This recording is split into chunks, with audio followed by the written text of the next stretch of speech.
Ce soir, le club de la capitale affronte les Blaugrana pour le compte de la première manche des huitièmes de finale de la Ligue des Champions. Un duel pour lequel Mauricio Pochettino devra composer sans Neymar ni Ángel Di María.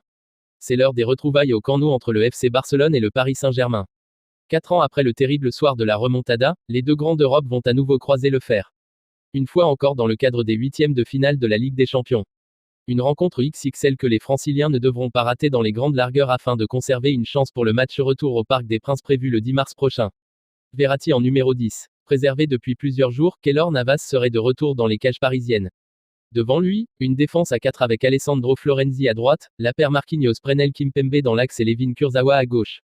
Un cran au-dessus, le duo Idrissa Gueye Leandro Paredes sera chargé de protéger l'arrière-garde. De retour lui aussi, Marco Verratti serait aligné en position de 10 avec Kylian Mbappé et Pablo Sarabia de chaque côté. À moins que Pochettino fasse confiance à Moiskin. Selon nos informations, l'Italien a marqué des points ces derniers jours. Enfin, l'axe serait confié à Mauro Icardi. Et en face, Ronald Koeman devrait aligner un 4-3-3 dans lequel Marc-André Ter Stegen garderait les cages. De retour dans le groupe, Gérard Piqué ne serait toutefois pas titulaire.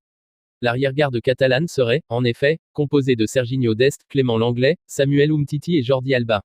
Au milieu de terrain, Frenkie de Jong, Sergio Busquets et le jeune Pedri formeraient le trio chargé d'alimenter le trident Ousmane Dembélé, Lionel Messi, Antoine Griezmann en munitions. Bayern Munich, Alaba confirme qu'il va partir. Comme cela avait été annoncé, David Alaba, 28 ans, a confirmé qu'il allait quitter le Bayern Munich au terme de la saison. En conférence de presse, l'international autrichien a annoncé qu'il disputait sa dernière saison sous la tunique du club bavarois. J'ai personnellement pris la décision de faire quelque chose de nouveau après cette saison et de quitter FC Bayern. Ce n'était pas une décision facile, je suis ici depuis 13 ans et le club m'y tient à cœur, a-t-il déclaré face aux journalistes présents. Le joueur a par ailleurs indiqué qu'il n'avait pas encore choisi le nom du club où il allait poursuivre sa carrière. Il pourrait s'agir du Real Madrid, de Liverpool, ou encore du PSG. Formé à Munich, David Alaba a pris part à 416 rencontres et marqué 33 buts sous le maillot de l'équipe bavaroise depuis ses débuts. Il compte également 75 sélections, pour 14 buts inscrits, avec l'Autriche. En 2016, il avait prolongé son contrat jusqu'en juin 2021. Il partira donc gratuit, aux grandes dames de ses dirigeants. PSG, ce serait Messi ou Mbappé, mais pas les deux.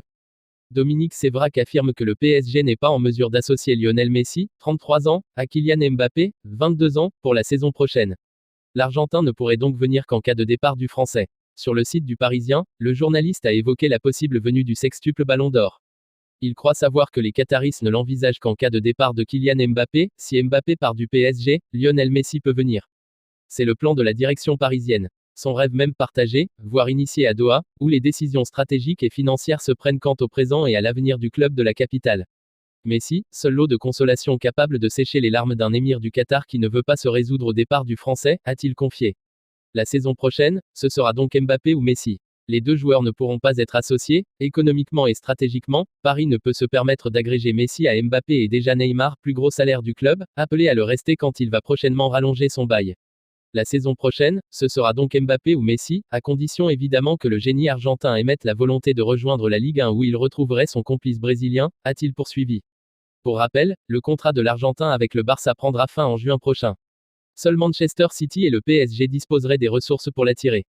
Quant aux Français, ils seraient bien ciblés par le Real Madrid, mais la situation financière du club de Zinedine Zidane rendrait l'opération compliquée. Le mercato estival 2021 est loin d'avoir livré son épilogue. Comment le PSG a préparé sa rencontre face au FC Barcelone. 4 ans après l'humiliation reçue au Camp Nou, le PSG retrouve le stade du FC Barcelone en huitième de finale allée de la Ligue des Champions. La préparation orchestrée par Mauricio Pochettino tranche clairement avec celle de ses prédécesseurs récents sur le banc de touche. Des matchs tous les 3 jours, Di Maria puis Neymar qui se blesse, une lutte acharnée au sommet de la Ligue 1. On a connu mieux du côté du Paris Saint-Germain pour préparer un huitième de finale de Ligue des Champions. Toutefois, le passé plus ou moins récent a démontré qu'un effectif au complet et une L1 survolée n'étaient pas gage de réussite. Ce soir, le PSG se déplace au Camp Nou, théâtre de la pire honte de son histoire avec la remontada, sans son élément majeur, Neymar, et l'un de ses bras droits, le gaucher Di Maria. Deux absences qui ont impacté le moral de certains joueurs.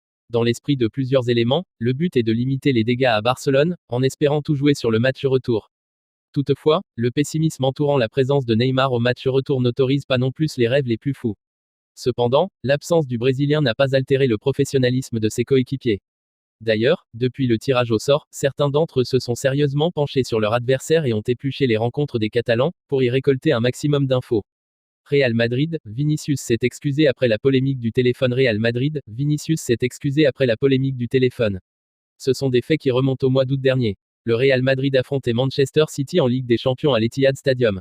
Annoncé sur le banc lors de cette rencontre, Vinicius avait mal pris la décision de son entraîneur. Et alors que l'équipe et les remplaçants s'échauffaient, le Brésilien avait été surpris sur son téléphone en loge. Un comportement que Zidane n'avait pas du tout apprécié. La sanction ne s'était pas fait attendre puisque Vinicius n'avait même pas disputé une seule seconde dans cette rencontre, alors que son équipe était en grande difficulté. Selon les informations de AS, le jeune joueur de 20 ans avait par la suite appelé Zidane pour s'excuser de son comportement. Un geste qui a beaucoup plu au champion du monde 98, qui a salué le courage et l'humilité de son joueur. Depuis, les deux hommes semblent s'entendre à merveille et Zidane continue d'accorder sa confiance à l'ancien ailier de Flamengo.